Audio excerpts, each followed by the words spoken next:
Saan ba nagsimula ang lahat? Nagsimula lahat nung nag-live ako. Talagang imain to. Ayaw niya? Ang ganda pa naman, no? Ayaw niya talaga? Ayaw niya? Total, ayaw niyang imain. Mag-suggest na lang kayo ng pwede ko ma-content sa susunod kong vlog. Kaya mag-comment na kayo dyan sa baba kung ano pang naisip nyo. Ha? Oh, ito oh, may nakita na akong sabi ni Jepoy 123. Lods, punta sa sikat na haunted place ang Hell Forest. Sige, pagbibigyan kita sa request mo, iyan. So, kita-kits na lang sa susunod nating live.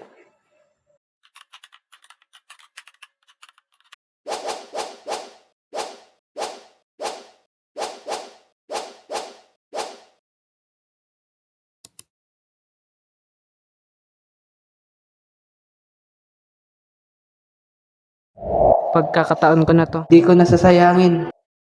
Sa lahat ng nalaman mo, bakit tumuloy ka pa rin? Bilang isang vlogger, gagawin mo ang lahat para sa views. So guys, pupunta na natin yung sinasabi nilang The Hell Forest. At nandito na yung bagahe ko. Okay na. See you soon.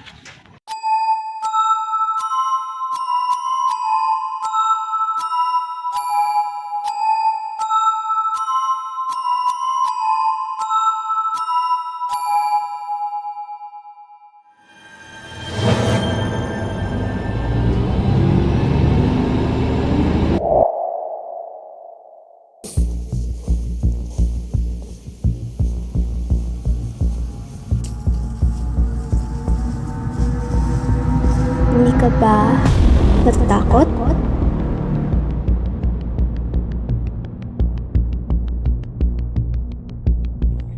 Ang daming damo. Nakatipre. Tapos ang tataas pa ng ng mga puno dito.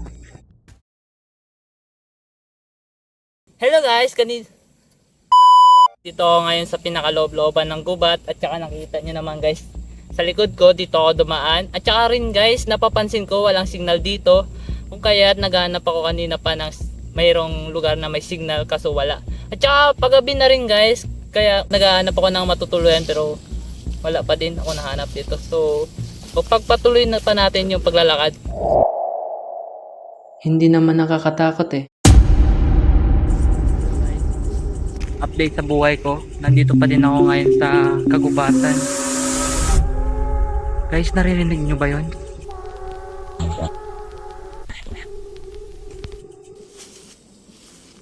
Uy! Uy! Huwag kang lalapit! Huwag kang lalapit! Uy, kitsa mo lang to. Teka, kayo ba yung nawawalang hiker? Nagsama-sama kami.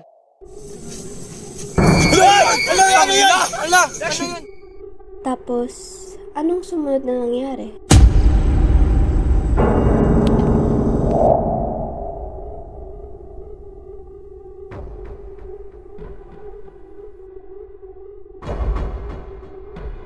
Hindi pa kayo kumakain.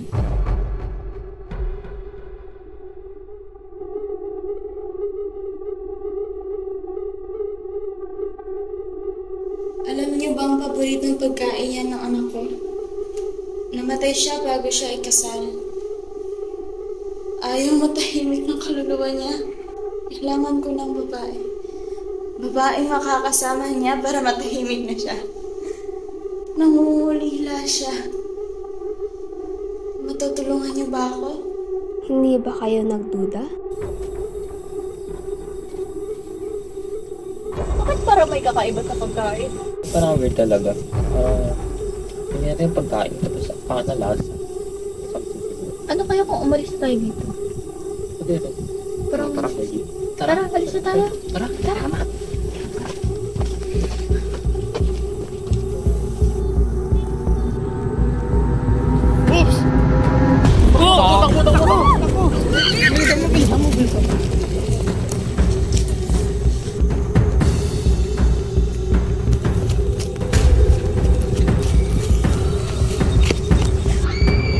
Uy! Ano yun ah? Pero balikan natin. Tara! Ayaw ko! Wala kayo dyan. Aba, kaibigan namin yun. Pakialam ko. Tara na. Kaibigan yun. Ikaw na lang dyan. Tara na. Tara na. Nakita mo ba sila ulit? Ang tanging nasa isip ko na lang nun ay lumabas ng gubat. Hindi ko na naisip ang pwedeng mangyari sa kanila.